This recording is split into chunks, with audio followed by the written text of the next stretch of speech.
Thank you for joining me today in this fourth episode of Wisdom Talks, a Vedic perspective. And today, the topic of our discussion is mindfulness. So let's start. So that's the agenda, the topics which we will be covering. So in today's episode one of mindfulness, we will be talking about what is mindfulness and what is mind, the power of our mind, and how we better understand our mind. We see in today's world, our kids are very distracted and restless. They just cannot be in the moment.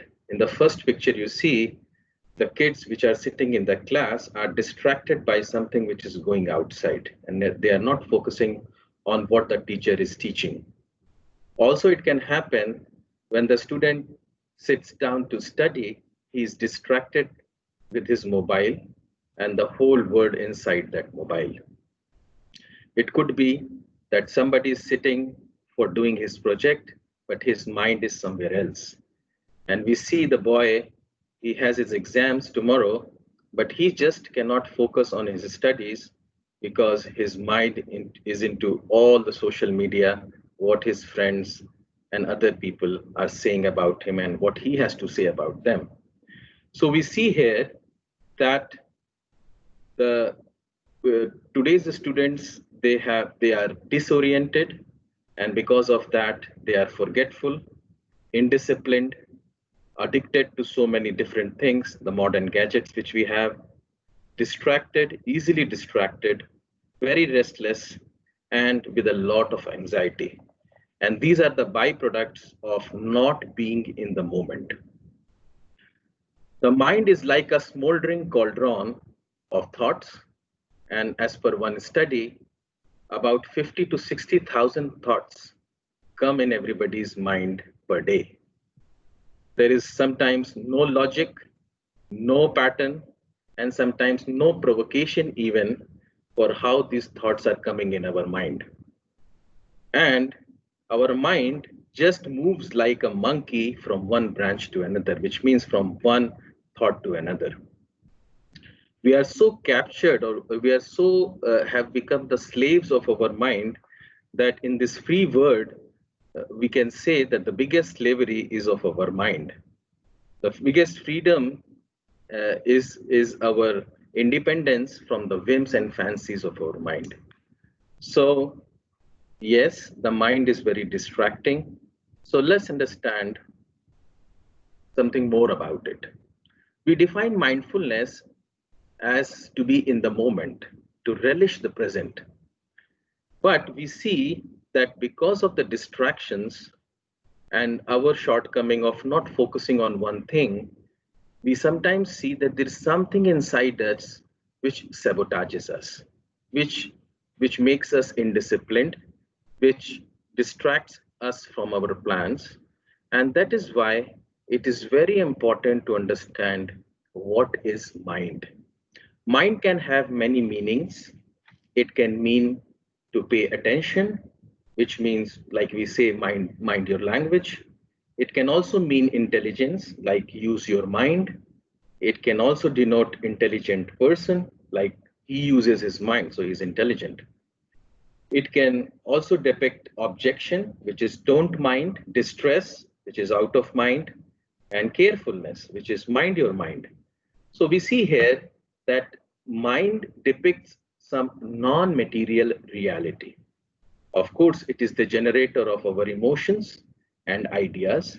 And to be mindful is to be aware of our situations and emotions, which most of us are we cannot do it. It also means that to be aware of our physical reality, whatever reality we are living in, and also to be aware to our own reactions when we are in this physical reality. So we see that sometimes as students, if something goes wrong in his life, then it is very difficult for him to analyze what has gone wrong, what is the root cause of the problem, and because he is not mindful of his physical reality and how he is reacting, he just cannot correct them. So in Bhagavad Gita, chapter 6, verse number 5, Krishna says, one must deliver himself with the help of his mind and not degrade himself. The mind is the friend of the conditioned soul, which is us, and it may be his worst enemy as well. So we see today that in this modern world, the students are distracted by a lot of things, and as we have the weapons of mass distraction,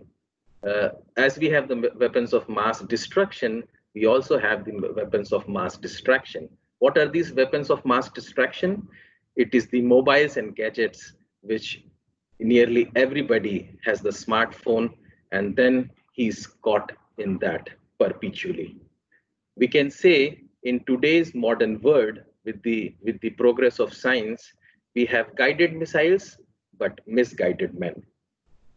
Also, we are caught in the net, in the web, which is the internet, and surprisingly, the word web or net is apt because it snaps us inside. It is like a spider which keeps an insect inside, and the insect is not able to come out of the web. So, in another verse, Arjuna says, Chanchalam hi manah Krishna, pramathi balavat dridham, tasyaham nigraham manye, vayor eva sudushkaram.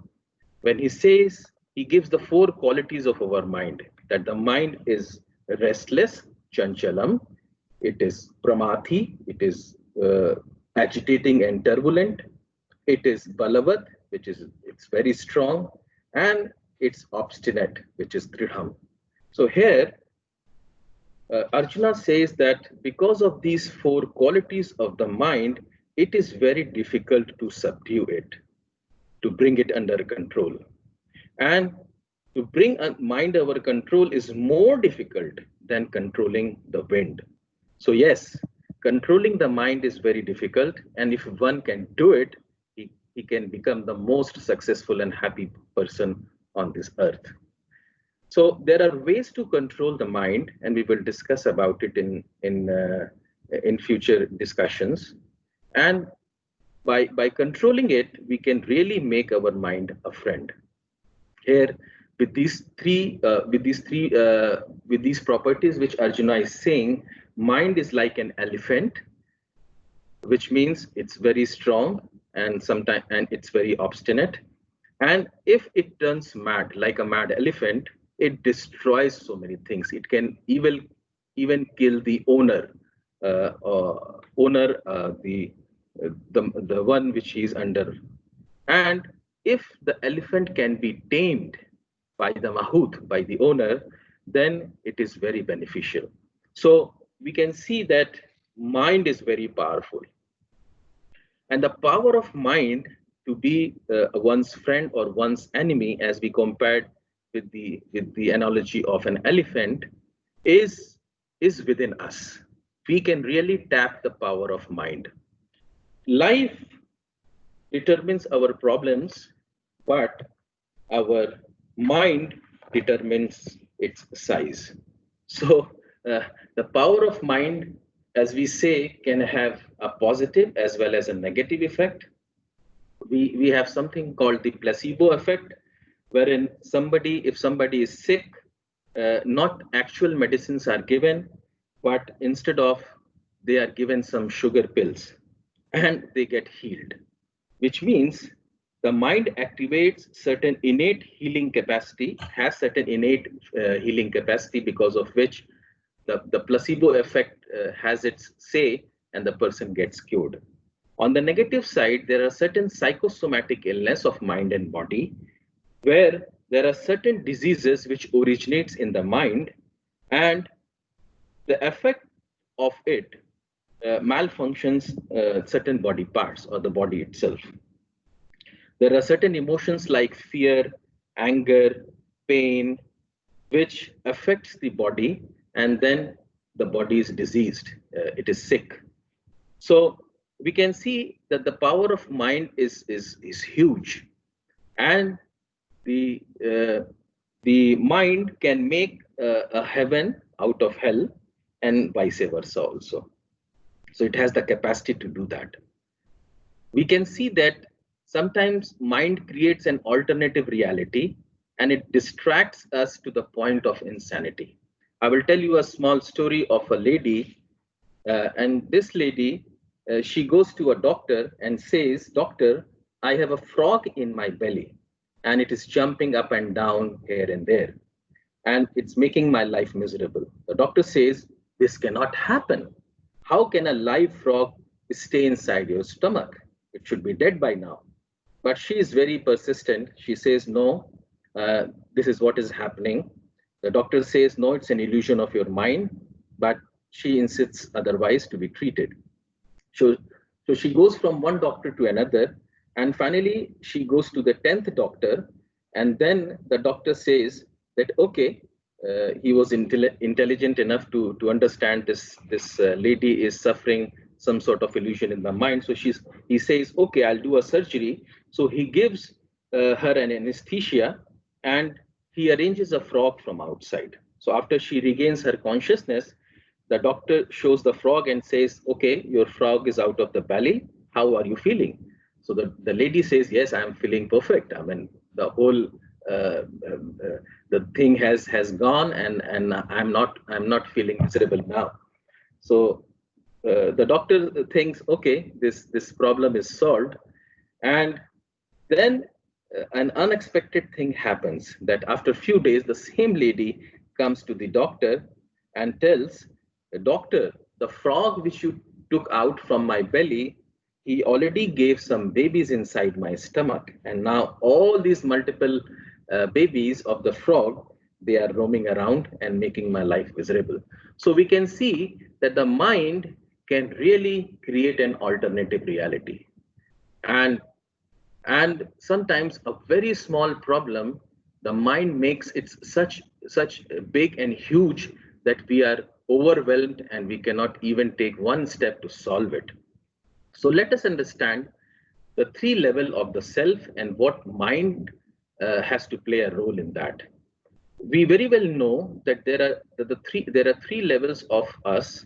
One is the body, which is the physical level. Then comes our mind, which is the mental level. And then we have the soul, which is the spiritual level. In fact, the soul is the real us. It is the conscious observer inside us. So what the sequence of events which happen when we see something outside is that our physical senses, which is our eyes, ears, nose, tongue, and skin, which we call as the knowledge acquiring senses, they feed this information from the senses in the form of neurons to our brain. So the brain collects these informations through various sensors, and it processes it, and it presents to the mind as an impression. So the mind, together with intelligence, uh, takes this impression and evaluates and understands and takes a decision. Now, the soul, as I said, which is the real us, which is the conscious observer, uh, it, that that the capacity of the soul to evaluate the mind is our intelligence. And the intelligence is meant to control our mind.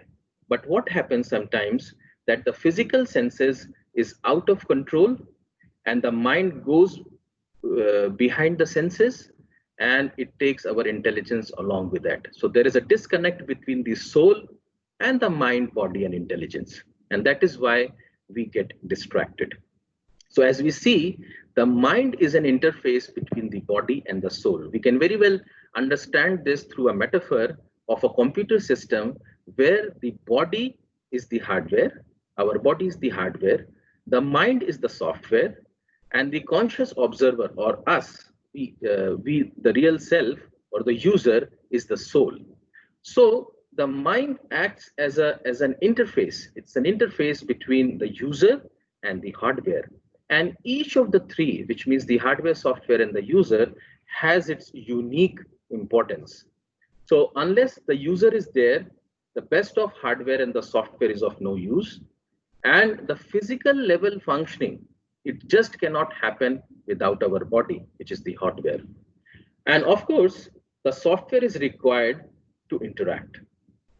So we can say, as the soul is the root of our consciousness, which we sometimes say as our chetana, the mind is the route of our consciousness. It interfaces between the body and the soul. So when we say we are mindful, it means that we can perceive things, and this perception happens when the outer scene, which means the knowledge senses, the knowledge gaining senses, the five senses which I talked about, they see, they have the outer scene, they have a they look at that, and the inner screen, which is our mind inside, and the inner seer, which is the soul inside the observer. If the perception has to happen, all these three things have to be in a line, which means if there is a disconnect between the outer scene, inner screen, and the real self, the observer, then the perception doesn't happen and we get distracted. We can also understand through a metaphor of observer versus a distractor. You can see here that you have a car, which we can think of as our body. We have the driver, which is driving the car, which is us, the observer, the soul. And the mind is like the kids which are disturbing the driver. So here the mind acts as the distractor, observer is the soul, which is the driver. And if the mind continuously distracts the observer, which means the driver, then the driver doesn't know where to go and what to do. So similarly, it happens in our life also, that our mind distracts us, and we just cannot focus. I mean, even if we want to, then if we are not in control of our mind, we go haywire. We are distracted and all over the place. Now, here we also need to understand one thing, that the software, which is the mind, is just not a neutral presenter. Sometimes we see that the software has some viruses and some things, some programs which goes inside and it starts doing things of its own.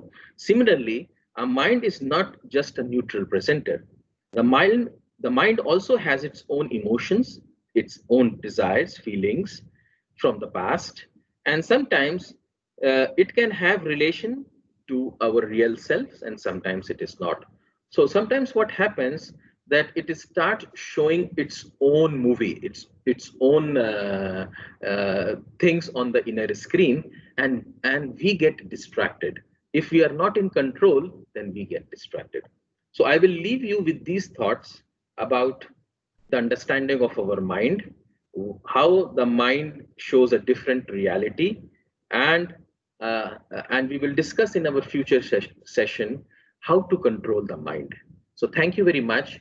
If you have any questions, please let me know, and I will see you next week with the second part of mindfulness, being in the moment. Thank you very much.